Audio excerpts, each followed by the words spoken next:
আলুটা যদিও ১২ মাসই পাওয়া যায়, তারপরও শীতের সময়ে ১২ মাসই বাহারি সবজির সাথে সাথে এই নতুন আলুটাও কিন্তু কম যায় না, বেশ ভালো লাগে খেতে।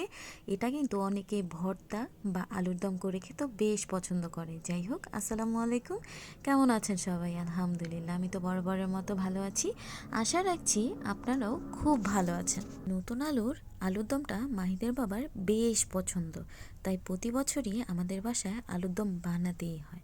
প্রতি বছর কি, যে কোনো সময় আলুর দম খেতে তো আর সময় লাগে না, যে কোনো সময় যে কোনো দিন মজা করে খাওয়া যায়। তো যাই হোক, বেশ খানিকটা পেঁয়াজ নিয়েছিলাম, সেটাকে সুন্দর করে কুচি কুচি করে কেটে, মানে বেরেস্তা থেকে একটু কম ভাজা ভাজা করেছিলাম। তার মধ্যে দিয়েছিলাম বেশ খানিকটা মরিচ, হলুদ, আদা রসুন বাটা দিয়ে সুন্দর করে মশলাটা কষিয়ে নিয়েছিলাম। মশলাটা যত বেশি কষানো হবে আলুর দমটা খেতে ঠিক ততটাই বেশি সুস্বাদু হবে।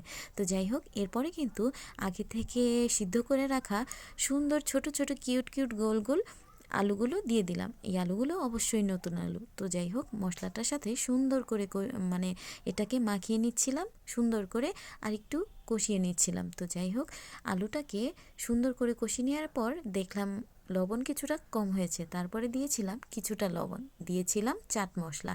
এখানে কিন্তু আলুর দমের পর্বটা শেষ, কিন্তু আলুর দমটাকে যেটা ছাড়া চিন্তাই করা যায় না, সেটা হলো ধনিয়া পাতা আর কাঁচামরিচ। ধনিয়া পাতা আর কাঁচামরিচ ঠিক যতটা দিবেন, এই আলুর দমটা কিন্তু ঠিক ততটাই মজা লাগবে। ধনিয়া পাতা কাঁচামরিচ ছাড়া আলুর দমটা যেন অসম্পূর্ণই থেকে যায়। তো যাই হোক, আলুর দমটা কিন্তু বেশ খানিকটা আরও জাল করে নিয়েছিলাম, তাহলে কিন্তু এটা খেতে অনেকটা বেশি ভালো হয় এবং খুব মজাও লেগেছিল। এরপরে কিন্তু ধনিয়া পাতা কাঁচামরিচ দিয়ে দিলাম।